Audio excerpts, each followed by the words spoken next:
5 de morfina? Ele teve 4 paradas no CSU. É um quadro respiratório, mesmo que seja agudo, todos eles estão entrando aqui pela sala vermelha para a gente descartar a Covid.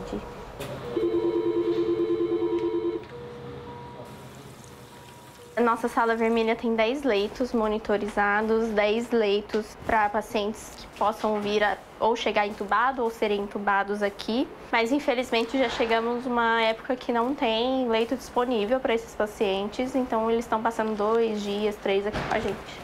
6 semanas, muito intenso, uma rotina louca, literalmente. De não dar certo, de não dar conta, de chorar de raiva.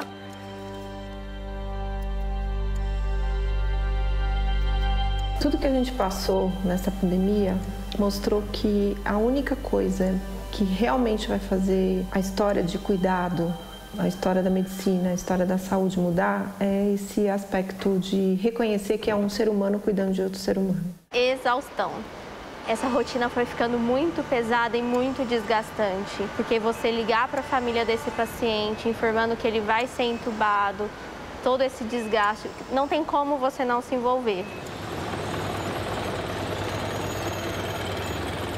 Ribeirão Preto está no pico em que estão chegando os mais casos e cada vez mais pacientes graves e muito graves. A nossa grande dificuldade maior nesse momento é a gente conseguir transferir esses pacientes para um CTI e poder dar essa vazão. A Ana do começo da pandemia com a Ana de hoje é totalmente diferente. Eu sou uma nova pessoa, muito mais humana, um atendimento muito mais humano. A minha fé mudou totalmente. É claro que muito do que se conseguiu fazer na pandemia tinha relação com conhecimento científico, sem dúvida. Mas ainda assim, no tempo do auge da pandemia, não havia nenhuma resposta da ciência para isso. A única coisa que nós tínhamos para fazer era cuidar. Eu lembro o primeiro atestado de óbito que eu dei na pandemia, eu entreguei com 2 metros de distância, eu e a filha do paciente de máscara, eu entreguei. E foi uma das coisas mais duras que eu fiz, porque eu não podia fazer nada, do tipo segurar a mão dela, tocar o ombro dela, dar um abraço, não podia fazer. Meu coração ficou parecendo um tijolo, assim, muito frio, muito duro fazer isso. Nesse dia ela até me emocionou, ela falou assim, você está me abraçando com o seu olhar. Nós vamos nos encontrar e a gente vai ter um abraço de verdade, nós vamos sobreviver a essa pandemia. A pessoa conhecia a gente pelo crachá, pela foto, né, maior, principalmente para os idosos. Não entrava óculos, né, para o idoso era difícil, então o crachá em tamanho maior, identificando a gente de uma forma fácil, né, facilitava a comunicação. As nossas fotos eram sorrindo, né? Então a gente trazia naquela foto já o primeiro impacto da empatia ali. Gabi, não existe o exame, tá?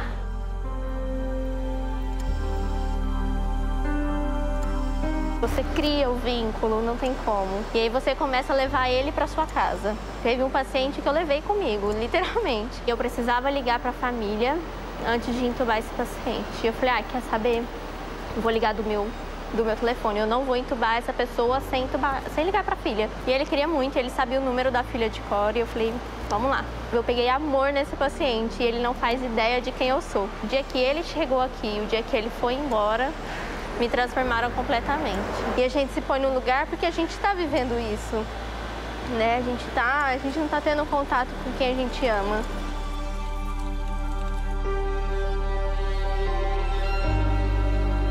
A condição de reconhecer o trabalho do cuidado como um caminho de cura para aquela situação, não cura só biológica, mas cura do sofrimento, cura da dor, a cura daquele total percepção de desamparo que as pessoas sentiam dentro do hospital e quando estavam internadas e das famílias quando estavam fora sem ter notícia nenhuma.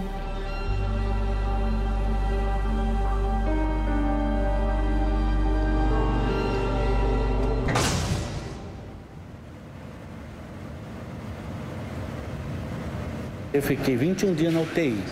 Desses 21 dias na UTI, fiquei 15 dias entubado. Quase me perderam 2 vezes. Me perderam 2 vezes. O médico insistiu, eu voltei. Ele foi o primeiro sobrevivente aqui em Ribeirão Preto. Todos quem estavam não aguentavam. Eu fui o primeiro. Graças a Deus eu fui o primeiro. Todo mundo falava que ele já estava morto, que ele morreu e ressuscitou no Covid, que é verdade. A mão não abria, não fechava, as pernas doíam demais, não mexia nem os dedos. Aí foi devagarzinho, uma fisioterapia, que eles estavam me ajudando, aí os enfermeiros fantásticos. Não podia entrar ninguém no hospital, não tinha visita, não tinha nada. Isolado mesmo.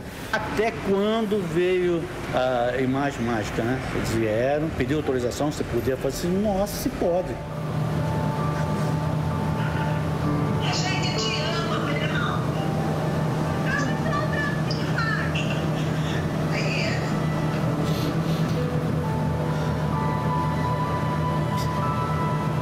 Graças a Deus, estão bem. Eu vou sair também daqui. Eu tinha medo de não ter dado um beijo, um abraço na minha família. Deus não me quis lá. Você fica um pouquinho aí. Quando José Beraldo teve alta, meu Deus, não tinha quem não chorasse nesse pátio da UE. Mesmo quem nunca atendeu ele, quem nunca passou por nada com ele nos meses de internação. Não tinha quem não vibrasse. Era uma vitória de todo mundo. Tivemos boas vitórias. O paciente chegava com medo, com incerteza, não sabia se ele ia estar vivo ou não daqui 10 minutos. Então a empatia tinha que existir no primeiro contato. A gente abraçava o paciente, mesmo com medo de se contaminar, a gente segurava a mão durante a intubação, falava, acredita, eu tô aqui com o senhor, não vou te abandonar, tá tudo bem, confia. E era olho no olho para que esse paciente pudesse acreditar em você e realmente se tranquilizar e ser entregado na sua mão naquele momento. Era o que ele tinha. Você era a única esperança que ele tinha.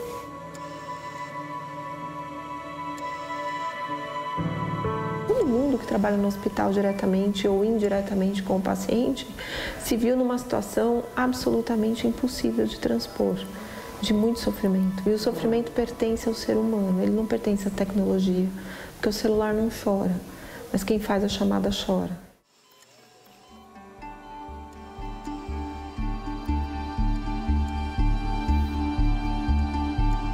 Eu ficava pensando, gente, se fosse meu pai,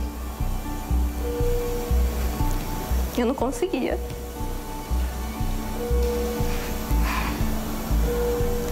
Era muito...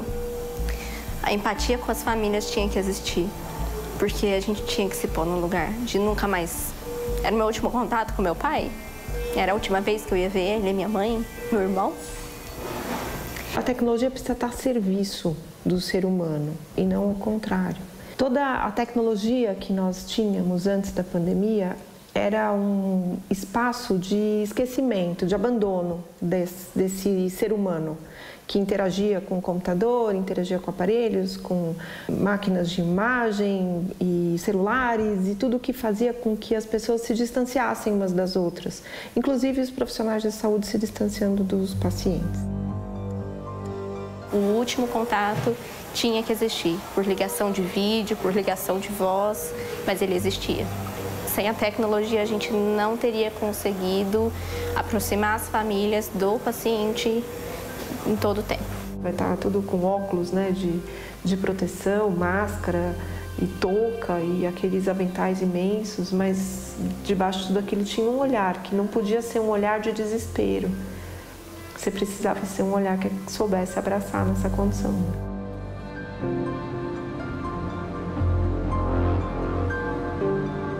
A internação do meu pai foi muito rápida, foi muito inesperada. Parece que eu vi a doença se instalando. Ele chegou bem, ele chegou caminhando. Passou umas 2 horas, mais ou menos, ele já estava com uma falta de ar muito forte. 4 horas ele não estava conseguindo falar.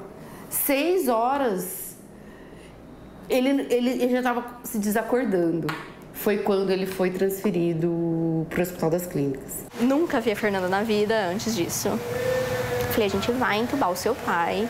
Expliquei todo o contexto, por que isso ia acontecer e por que precisava ser daquela forma. Falei, e você vai conversar com ele?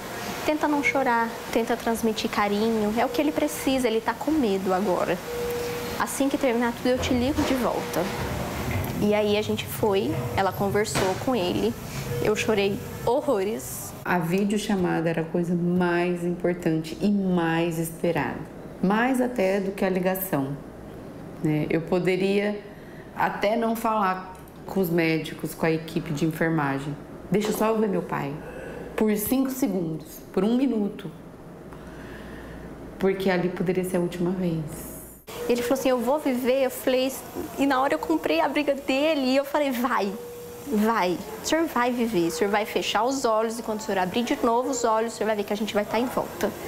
Confia, tô do seu lado, segurei na mão dele e eu falei, quem o senhor quer falar? Ele quer falar com a minha filha Fernanda. Oi, pai, é a Fernanda. Ô, pai, eu tô em casa e você tá aí no HC. Já já a gente vai aí te buscar, tá bom? Na videochamada, eu só queria falar, pai, eu te amo, tamo aqui e volta. Pai, eu te amo, tamo aqui e volta. E ele voltou. Todo mundo de máscara, não dá para recordar. Eu queria até ver as enfermeiras que cuidaram de mim. Eu gostaria de vê-las. O médico também que foi lá, outros médicos que apareciam lá. Eu não sabia quem era quem. Mina, ajuda eu. Não sei qual é o BO que tá rolando.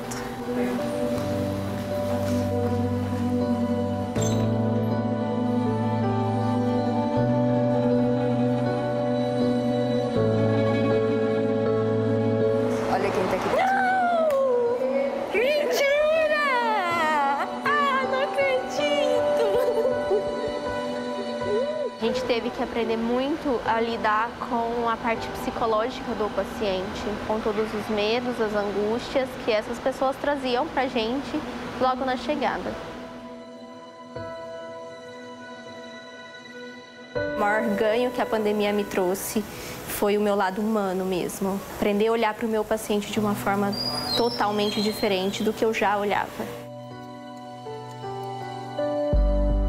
Falar com a família e comunicar com a família é parte do tratamento.